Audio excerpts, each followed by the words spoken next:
तरी देवेंद्र फडणवीस सीएम बनणार असले तरी तुम्ही 20 आमदार त्यांना पूर्ण होगा. उद्धव ठाकरे यांनी यापूर्वीही देवेंद्र फडणवीसांना ललकारलाय.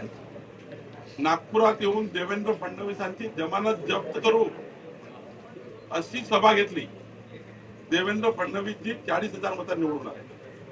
त्यांनी मागच्या 5 वर्षात देवेंद्रजींना जेव्हा जेव्हा ललकार दिली, देवेंद्रजी सूर्यासारखे वर आले.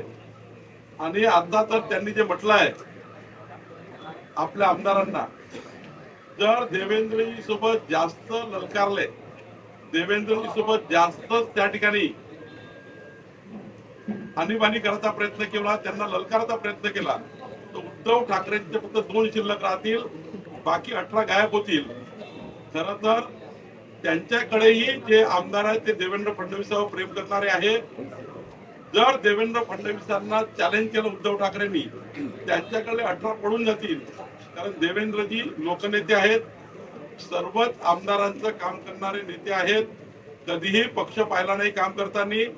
जेव्हा आमचं सरकार होतं तेव्हा देवेंद्रजींनी पूर्ण मदत उद्धव ठाकरेजींच्या म्हणण्यावर, उद्धव ठाकरे ज्या पद्धतीने म्हणत त्या पद्धतीने सरकार चालवलं आहे.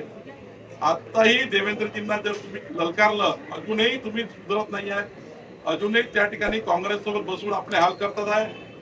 आज जर तुम्ही देवेंद्रजींना ललकारलं तर तुमचे 2 राहतील, 18 गायब होतील.